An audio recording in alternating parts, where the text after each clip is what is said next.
जय श्रीराम. बालमित्रांनो, काल आपण बघितलं की भरताने आपल्या वडिलांचं उत्तरक्रिया सगळी केली, अंत्यविधी केला आणि त्यानंतर आता अयोध्येला राजा हवा म्हणून सगळ्यांनी भरताला सांगितलं की आता तू राज्याभिषेक करून घ्यावास. पण या गोष्टीला भरत मान्य नव्हता. तो स्वतः याबद्दल काहीतरी एक्सप्लेनेशन देतो आहे. त्याला हे का मान्य नाही आहे आणि त्याला काय नक्की करायचं आहे हे तो राज्यसभेमध्ये भाषण करतो आणि सगळ्यांना त्याचं मत आग्रहाने सांगतो. काय बोलला भरत? काय बोलला? लोकांचं म्हणणं भरताने शांतपणे ऐकून घेतलं. त्याच्या नेत्रातून आसवांचा पूर वाहतो. सगदगीत झालेला भरत आता भाषण करण्यासाठी उभे राहिले. त्यांना उभं राहण्यासाठी शत्रुघ्नाने आधार दिला. सर्व ज्येष्ठ श्रेष्ठांना नमस्कार करून मी सांगतो, माझ्या मातेकडून चूक झाली आणि आज नियतीने माझ्यापुढे धर्मसंकट उभे केले आहे. ज्येष्ठ पुत्र म्हणून या सिंहासनावर रामदादाचाच अधिकार आहे, माझा कदापिही नाही. मी तसे कधीच करणार नाही. वाटल्यास दादाच्या ऐवजी मी 14 वर्ष वनवासात राहायला तयार आहे. आपल्या सैन्यातल्या सर्वोत्तम गजराजाला घेऊन आपण आता वनात जाणार आहोत. सर्व मंत्रिमंडळ, चतुरंग सेना, जनता आणि पुरोहित आपल्यासोबत असणार आहेत. राज्याभिषेकाची सर्व सामुग्री सोबत घ्या. वनात ज्या ठिकाणी रामदादा आपल्याला भेटतील तिथेच त्यांचा राज्याभिषेक करायचा आहे. शृंगारलेल्या गजावर बसवून आपण त्यांना सन्मानपूर्वक अयोध्येत आणू. मी स्वतः चौऱ्या हातात घेऊन त्यांचा दास होईन. सर्वांनी तयारीला लागा. हे करत असताना मी गुरूंची अवज्ञा करतोय हे मला माहीत आहे. एकतर गुरूंनी मला क्षमा करावी, नाहीतर हे पाप माझ्या डोक्यावर घेण्याची माझी तयारी आहे. जनतेच्या मनातील गोष्ट भरत बोलत होते.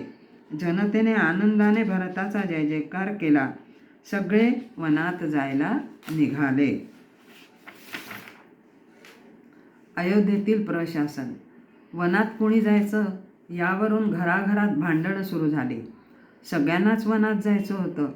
भरताने फतवा काढला, ज्यांना यायचं आहे त्या सर्वांनी या. त्यांच्या घराची आणि मालमत्तेची देखभाल सैन्य करेल. आता एवढ्या लोकांना न्यायचं तर सगळी व्यवस्था नको का करायला? आणि मग ही सगळी व्यवस्था भरताने केली. एवढं त्याचं प्रशासन तगडं होतं. सगळे इंजिनियर, तज्ज्ञ मंडळी पुढे रवाना केली. त्यांनी रस्ते मोठे केले. काही ठिकाणी रस्ते बांधून काढले.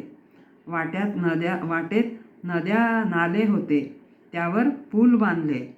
ठिकठिकाणी त्यांची राहण्याची, खाण्यापिण्याची सोय केली.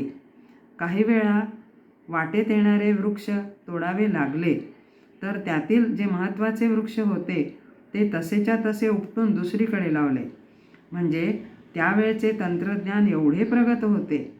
वाटेत कोणी आजारी पडलेच तर औषधं, डॉक्टर सोबत असायला पाहिजे होते. एवढी सगळी तयारी भरताने जनतेकडून करवून घेतली आणि त्यानंतर भरत सगळ्या लव्याजम्यासकट जायला निघाले. कैकेयी मातेचा निरोप आला, मला पण यायचं आहे. भरताने मनाई केली. वशिष्ठ म्हणाले, तिथे गेल्यानंतर रामाने विचारले की तू 2 मातांना घेऊन आलास, माझ्या मातेला का नाही आणलंस?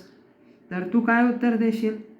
शेवटी तिन्ही माता सगळ्याच्या सगळ्या भरताबरोबर जायला निघाल्या. सगळे निघाले. भरत पायी निघाले. ते रथात बसायला तयार नाहीत. तेव्हा वशिष्ठांनी सांगितलं, आपल्याबरोबर आबालवृद्ध आहेत. तू पायी चाललास तर तेही वाहनातून उतरतील, म्हणून भरत रथात बसतात. रामाला वनवासात जायला भाग पाडले होते. कैकेयी आणि मंथरा यांच्या इच्छेचा, आज्ञेचा मान ठेवून राम वनवासात गेले. पण भरताला वनवासात जायला कोणीच सांगितलं नव्हतं. तो आपणहून दादाच्या पावलावर पाऊल ठेवून निघाला होता. हे भरताचं उत्कट बंधुप्रेम. चालताना त्याच्या मुखात अखंड प्रभूचे नाव आहे. डोळ्यातून सतत अश्रू वाहता आहेत. असा त्यांचा प्रवास चालू आहे. ते सगळे शृंगवेरपूरपर्यंत येऊन पोचले. सगळा फौजपाटा पाहून तेथील लोकांना वाटले की हा युद्ध करायला आला आहे की काय, याला रामापर्यंत पोचूच द्यायचं नाही. सगळे युद्धासाठी सज्ज झाले. पण वडीलधाऱ्यांनी सांगितले की तो शत्रूच आहे का याची आधी खात्री तर करून घ्या. त्याप्रमाणे निषादराज गुह त्याला भेटतो. दोघांचं बोलणं होतं आणि संशय निरसन होतं. भिल्ल त्याला मदत करतात. जशी रामाला मदत केली तशीच ते भरताला देखील मदत करतात. श्रीराम आणि सीतेने जिथे जिथे वास्तव्य केलं होतं त्या सगळ्या जागांचे दर्शन भरताने घेतलं. ज्या ठिकाणी रामाने केसांच्या जटा बनवल्या होत्या त्याच ठिकाणी भरताने जटा बनवल्या. अंगावर वल्कल घातली आणि अनवाणी निघाले. त्यामुळे त्यांच्या पायाला फोड आले. असं करत करत ते तीर्थराज प्रयागला आले. याला तीर्थराज का म्हणतात? तीर्थराज म्हणजे तीर्थांचा राजा. येथे दान मागायचे. भरताने कोणते दान मागितले? अर्थ नको, धर्म नको, मोक्ष नको, कुठलीच इच्छा नाही. फक्त एक दान द्या. माझ्या जीवनात रामभक्तीची वृद्धी होत राहू दे. पुढे भरत भारद्वाज ऋषींच्या आश्रमात जातात. भारद्वाज म्हणतात, भरता, तू खरंच रामाला भेटण्यासाठी जातोयस का? तुझ्या मनात दुसरं तर काही नाही ना? एवढी मोठी सेना बरोबर आहे म्हणून शंका आली. हे ऐकून भरताला खूप वाईट वाटलं. भरत म्हणाला, गुरुदेव, एखाद्या मंथरेला किंवा कैकेयीला माझं अंतःकरण कळलं नाही, ठीक आहे. पण तुमच्यासारख्या गुरूंनी माझ्यावर शंका घ्यावी हे माझं दुर्दैव. मला माझ्या दादाशिवाय काही नको. भारद्वाज मुनींनी आपल्या सिद्धीचा उपयोग करून सर्वांसाठी राहण्याची, जेवणाची उत्तम व्यवस्था केली. सगळे अयोध्यावासी तृप्त झाले. रात्री भारद्वाजांनी सगळ्यांची व्यवस्था बघण्यासाठी फिरत होते तेव्हा भरत त्याच्या बिछाण्यावर नव्हता.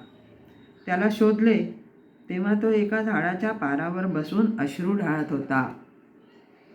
त्याला झोप नाही. त्या झाडाखाली रामाने वास्तव्य केलं होतं.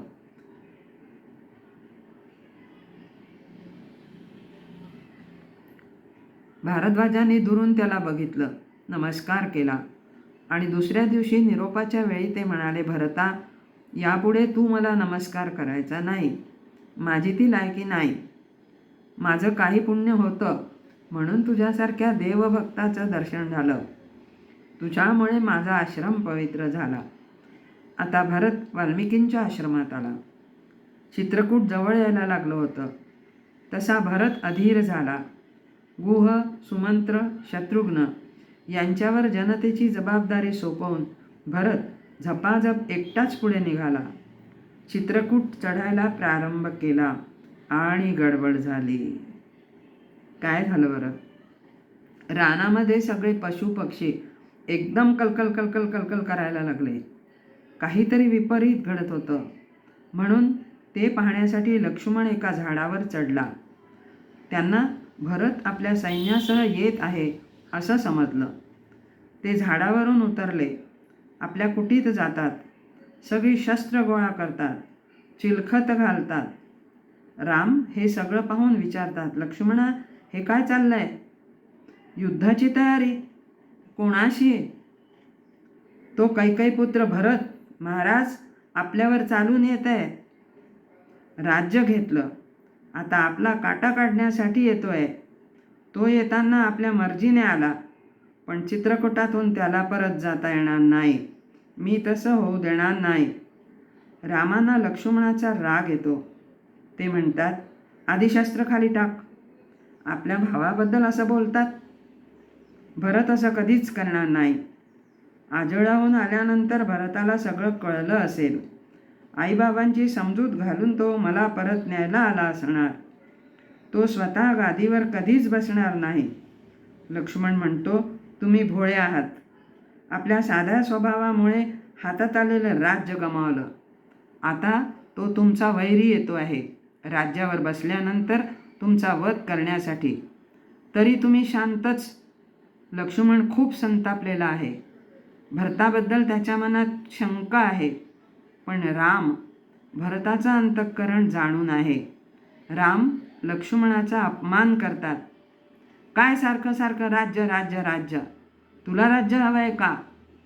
भरत इकडे येऊ दे, त्याला सांगतो लक्ष्मणाला राज्य दे, तो खुशीने देईल. असं म्हणून रामाने लक्ष्मणाची चांगलीच कान उघाडणी केली आणि लक्ष्मण खजील झाला. आपण काय चूक करतो आहोत हे त्याच्या लक्षात आलं. असं होतं राम आणि भरत यांचं प्रेम.